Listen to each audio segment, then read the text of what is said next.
Morning. How's everyone doing? We are here, lovely Bird Park again, hanging out. Hopefully you've blocked this awesome calendar appointment off. Yes. We have the best breeder in the house with us again, Magnus the Great. Look at him. He has never had a bad breath yet. Nope. Maybe. Sometimes when he cries, he breathes into his lungs, but he's a little stressed out. He's good. He's a belly breather. He's Crushing the pacifier right now. Try to keep him that way. What do you guys call the pacifier? I think this is a weeble. A weeble. With a little giraffe hanging out the end. Yeah. We're gonna keep him sucking on that. Yeah. He's just gnawing on it, killing it. We're gonna get rolling here in like 2 minutes. If you are on this fun little Facebook Live with us, tell us where you're from, tell us who you are. We'd love to answer any questions that you have at the end of this. Yeah. That's a loud breathing baby right there. You're gonna hear Magnus sometimes. It's part of it. Yeah. I know there's some parents out there. You can do this with your kid. Doesn't always work out the exact time you want it to, but he wants us to include him in the conversation. He doesn't know what this phone is, but he knows that we talk to it. Yeah. So once you get tuned in, tell us who you are, tell us where you're from, and we're going to get rolling here in like 2 minutes. And, Magnus just got locked in on his weeble. On his weeble. Where'd you come up with weeble? Is that That's the name of the actual, I think it's the name of the actual pacifier with the animal hanging off of it. Right on. Magnus, are you ready to start this thing, bud? I'll pick him up. That was a total yes. So at any point in this thing, please tell us who you are, tell us where you're from. If you have any questions, get them in the comments. We will answer them at the end of this thing. We've got some cool topics to get to today, and we are excited to have you come breathe with us in the morning and practice this fun thing that we talk about all the time, and hopefully debunk a little bit of the difficulties of getting people started and kind of putting a plan together of how you can be a part of this fun conversation with us. So one of the things... One note about if you guys have kids, bring them. Yeah. And bring them and see if they can sit still through this or hold the child. If Magnus starts to fuss, I'll hold him. Yeah. And oftentimes he will calm down. Depends on if he's hungry, of course. But it's just a reflection of us. So if we're stressed, he's stressed. So, yeah, don't be afraid to have your kids join you. Yeah. So one of the things we want to do with this fun Facebook Live that we're going to be doing every week is kind of debunking a lot of the craziness and difficulty that I think a lot of people struggle with when it comes to understanding your breath practice and how do you get started.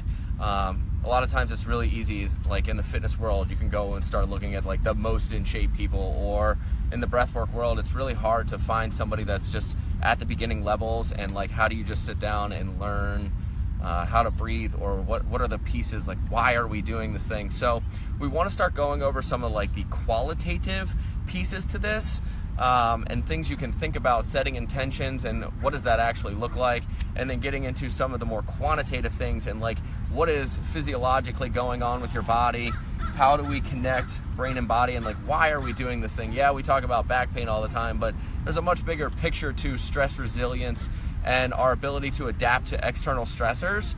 And that's one of the biggest things that I have come across in this process to me, is just understanding that these are external things, and when we are able to come back to our breath, it's a big piece of finding just a center, a balance point that we can all have as a launch pad.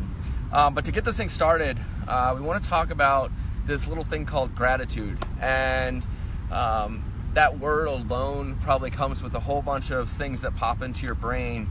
But in a really simple terms, gratitude to me just really is when I'm able to sit down and actually think about how thankful I am for the people around me. We live really busy lives, and I think in a story format, when I opened a gym 7 years ago, yeah, it is 7 years ago now, this month, I was 27 years old. I didn't really have like much. My immediate family is very close, but they're very far away. I didn't really have much going on. So if this business of mine just failed in 3 months, it didn't really matter. I would have just gone from living in one crappy apartment to maybe moving back home or moving into another crappy apartment. This is not the same. Theresa and I sat down and kind of created this framework of what we wanted people to, or how we wanted them to live, and how to get them pain-free to increase their quality of life. And walking in and saying, I'm selling my gym and I'm starting a new business.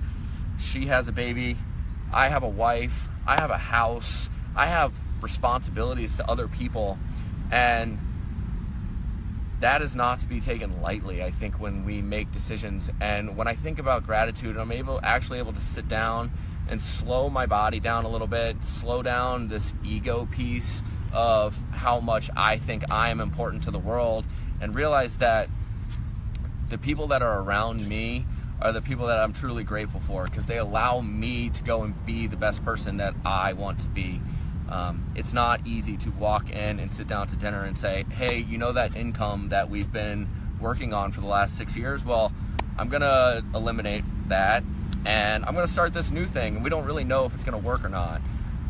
And the trust that Theresa has in me, the trust that my wife has in me, and the ability to hopefully go out and crush it and show up to work every day with a clear head and know that we're on this path to somewhere that we don't really know, but I'm really grateful that the people that are around me and I surround myself with have this trust that everything's going to be okay and that we can raise little Magnus. I'm not actually raising him, I'm just kind of like in the picture. We hang out. He's the uncle.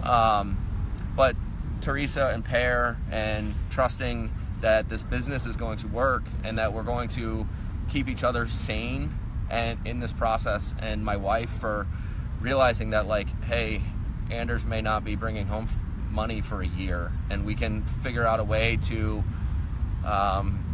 get through things like that and still have a really successful marriage and love each other and kind of be in this together, even though there's a massive risk to some of the choices that we make. And slowing down and the breath practice that we've been working on really helps me kind of wrap my head around how lucky I am to be surrounded with people like that.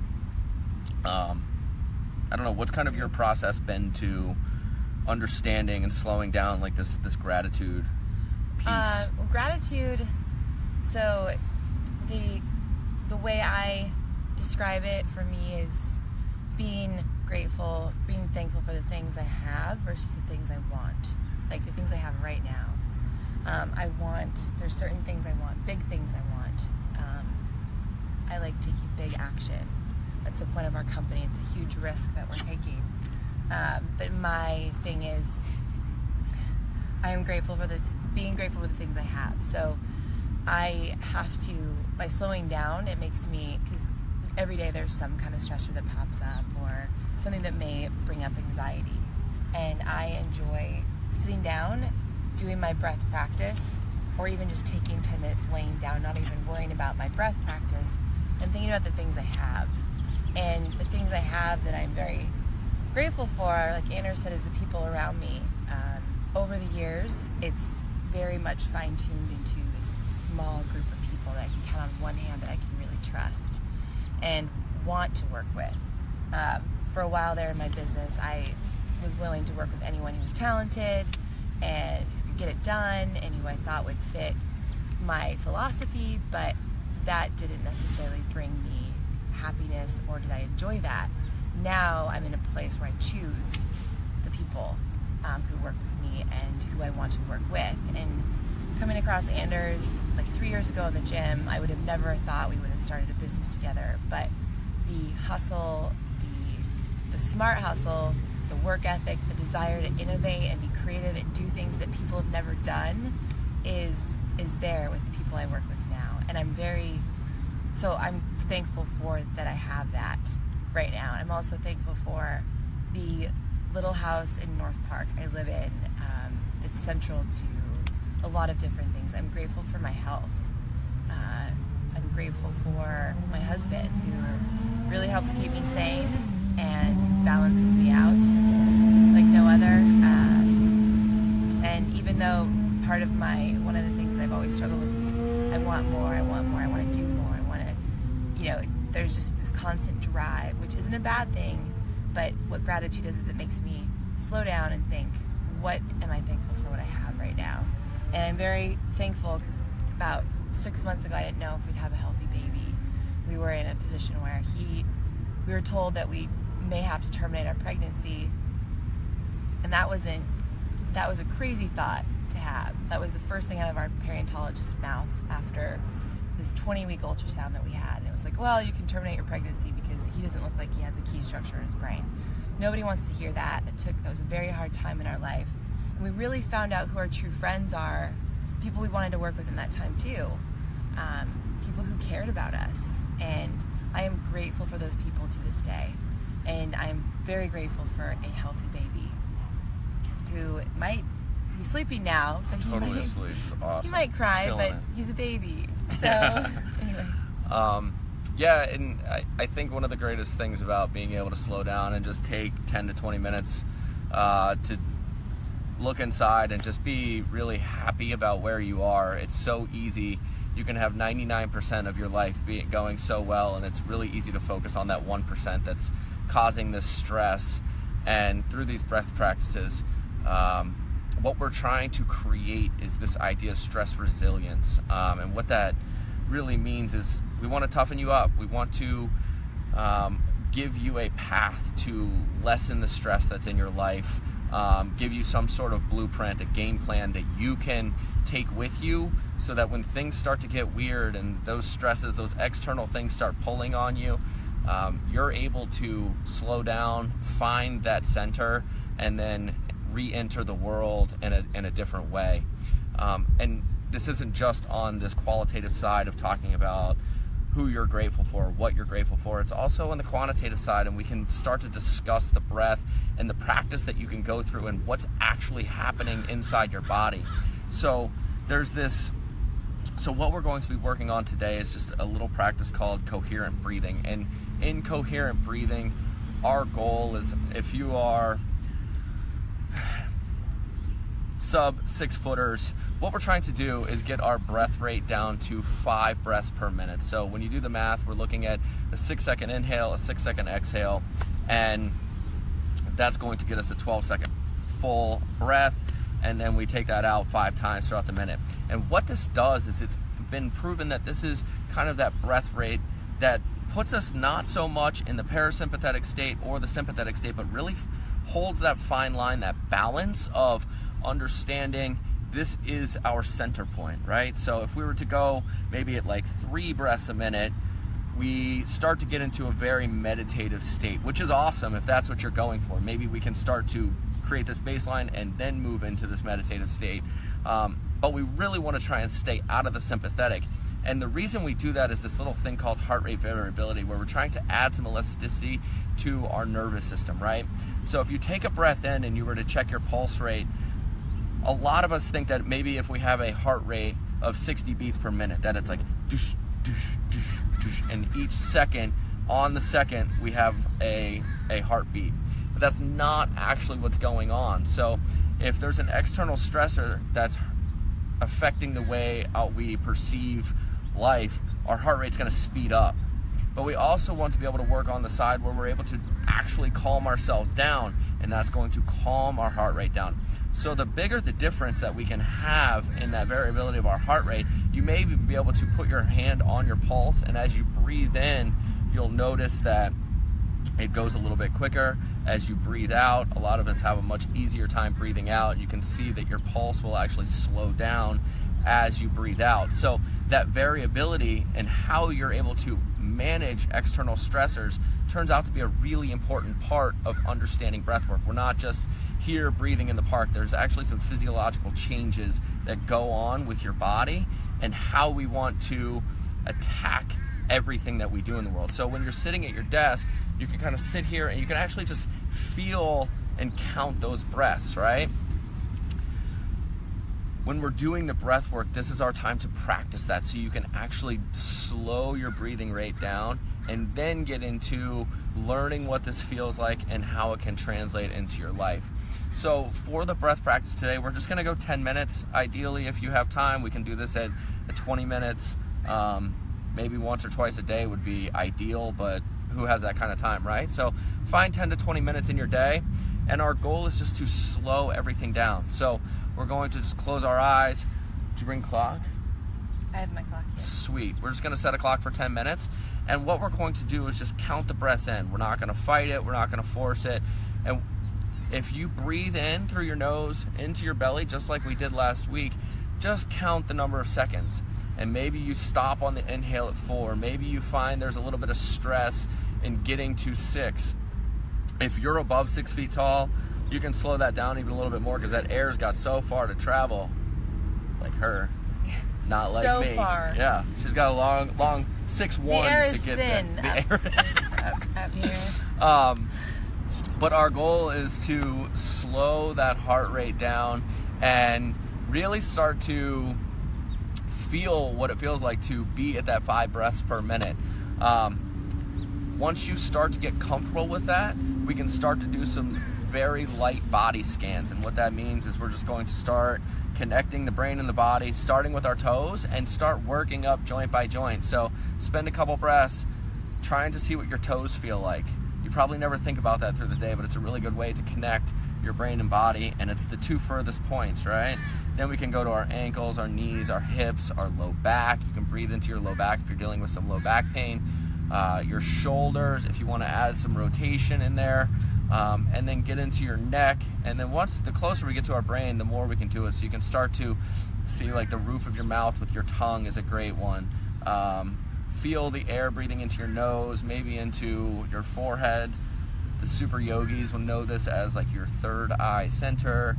And then kind of breathing into the top of your brain. And once you start to get good at this stuff, you can really start to connect where the oxygen's coming in, and you can actually feel the oxygen start to circulate in your brain. And even if it's not, you can trick yourself into it, and it's a very calming effect.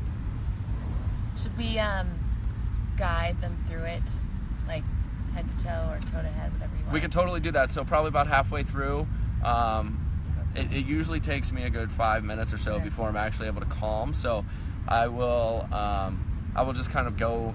I'll just, I'm going to start body scans, and then we can spend a couple breaths talking about each one. I think you mentioned the jaw and the neck. So we don't realize how much, like, maybe some of you are grinders when you sleep, or clenching your jaw if you sit at a desk, or if you're someone just who is a busy person, right? These masseters, these big muscles in your jaw, can get so tight and stiff, and just relaxing your jaw, putting your neck in a good position, thinking of spine alignment is really important. That'll take a lot of tension away from that upper back neck area where we hold a lot of our stress. But don't forget that jaw area, because that's usually the butt of our upper body, we call it. Just like the calves can be the butt of our lower body, not actually our butt. What I mean by that is it overworks. It is the thing that becomes the protector, when really our butt, the lat, should be the protector of our body, the bigger muscles. So jaw relaxation. I've got this cool app called Insight Timer that I'm going to use for the timer today. Nice. I've been using this for a couple years now, and it has the nice gong that goes with it, which I really appreciate. And then you can see, like, who you're meditating with and breathing with around the world. People, like, message you from, like, India. I doubt Mike Bledsoe's on here, but he does that. He posts it every morning. He's our buddy. You might know him. You might. He's interesting. Yeah. He's always got some going on with him. Totally. All right, Magnus is breathing. You ready? We're breathing. Yep, ready? Come hang out with us. Warm up is 20 seconds.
if you're following it along, now's a pretty good time to slow down, and we can start going joint by joint from your toes all the way up to your head, just trying to connect with each joint in your body.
How you doing, Magnus? Did anyone hear the intense sucking sounds? Yeah, it was great. We're gonna get better at closing these out, but once you get all zenned out and you chill, there isn't like anything super exciting and worth yelling about. We're just in the park hanging out, much more relaxed. Yeah, yes, after this you don't really want to talk a lot, you just want to be. But I do like the fact that you touched on emotional resilience today. That's something that our country needs big time, and it's something that can build into what we call emotional intelligence. So when you start to, like, I'm not really into, when I first started meditating with breath work, I thought it was like, why would I want to slow down? I remember talking to you about this. My brain I can't stop it. Like, what's the point of that? There's a huge physiological point to it, and I didn't learn that until a few years ago when I had crashed and burned and really needed to not go to talk therapy, but just learn to relax. And physiologically doing breath work allows your body to calm, which also helps your mind slow down. It's not going to solve your problems, so to speak, but they make them more solvable, and they make your life seem a lot more bright because you are slowing down in your mind. You actually can have a little bit more control of your mind, because the monkey mind can be scary when it starts to go out of control with all the things you have to do.